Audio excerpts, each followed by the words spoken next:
بسم الله. بنبدأ مع بعض النهارده فيديو جديد هنتكلم مع بعض عن الارتكل. ايوه، يعني ايه ارتكل؟ ادوات النكره وادوات المعرفه. ايوه، ايه الفكره؟ طبيعي اعرفك ان الحاجه اللي معايا دي عايزه اقول لك ان دي حاجه واحده او حاجات كتير وهكذا يعني. طيب تعالى بالراحه كده. لو انا عندي حاجه واحده وعايزه اعرفك ان دي حاجه واحده بس، just one thing، حاجه واحده بس، استخدم قبلها letter A. طيب فبقول ايه؟ a book. عايزه اعرفك ان ده كتاب واحد، a book. I have a book. انا معايا كتاب واحد على فكره. a car.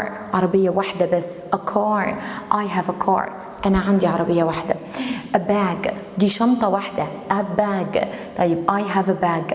a pen. معايا قلم واحد، I have a pen. يبقى لو أنا عايزة أعرفك إن الحاجة دي حاجة واحدة بس، يبقى قبلها letter A اللي هو إحنا بننطقه sound a sound. a bag, a bus, a book وهكذا. خلاص اتفقنا؟ طب يلا نكمل مع بعض. طب افرضي يا خديجة الورد اللي أنا عايزة أعرفك إنها حاجة واحدة دي بادئة بحرف شرير. إيه ده؟ هو كانت الحروف الشريرة مين؟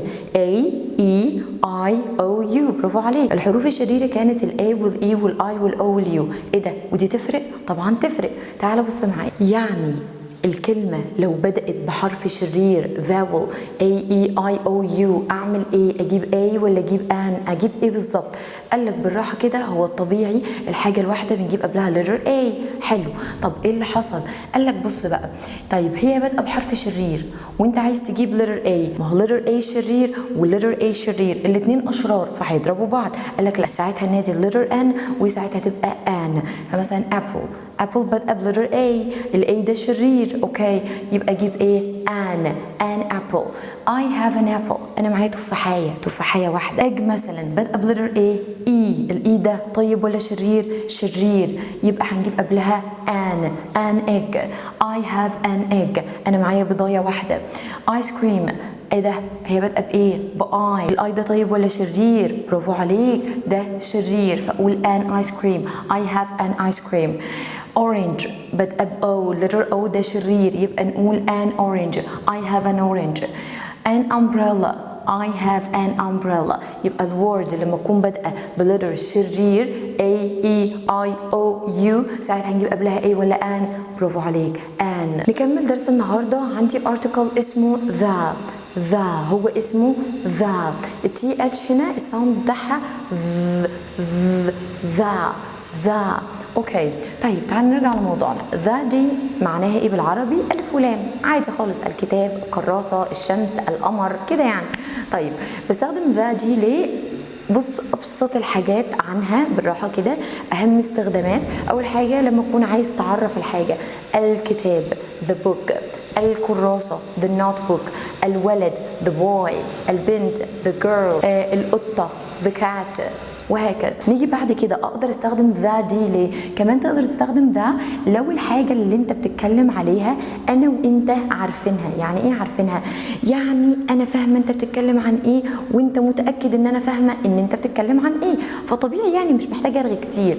مثلا رحت انا وصاحبي رحنا نشوف مثلا عربيه، خلاص، واتفقنا عليها وخلاص، اتفقنا على سعرها وخلاص انا هشتريها.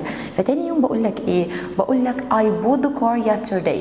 انا اشتريت العربيه امبارح على فكره. هو انا محتاجه اقول لك هي انهي عربيه؟ ما احنا خلاص عارفين اوريدي، احنا امبارح كنا واقفين عند العربيه وعارفين لونها وعارفين سعرها واصلا عارفين ان انت هتشتريها، تمام؟ فانا مش محتاجه اعرف اي حاجه تانية عنها غير ان انا بس اذكرها the car وبس. طيب مثلا احنا الاثنين بنقرا في كتاب واحد، انت اديتهولي وانا اخدته منك بعدها عشان اقراه، فانا بقول لك I read the book yesterday. انا قريت الكتاب امبارح. اكيد مش محتاج اعمل اي حاجه غير ان انا بس اعرف لك الكتاب وبس، مش اكتر، لان انا وانت عارفين احنا بنتكلم عن ايه. تاني استخدام لذا، هو الاشياء الوحيده في الكوكب مش موجود منها الا حاجه واحده بس، زي مثلا الشمس، مفيش كذا شمس، هي شمس واحده. فانا بقول لك ايه؟ the sun، the earth، the moon, the sky. اتفقنا؟ وهكذا. يبقى استخدامات ذا، اول حاجه انا وانت نكون عارفين احنا بنتكلم عن ايه، فالشيء معرف بالنسبه لي وبالنسبه لك، احنا فاهمين احنا بنتكلم عن ايه. تاني حاجه مش موجود منها غير حاجه واحده بس في الدنيا. خلاص اتفقنا؟ اتمنى يكون درس النهارده استفدت منه وعرفت الارتكل، عرفنا امتى بنستخدم امتى بنحط امتى بنستخدم ذا. اتمنى الفيديو يكون عجبك واستفدت منه.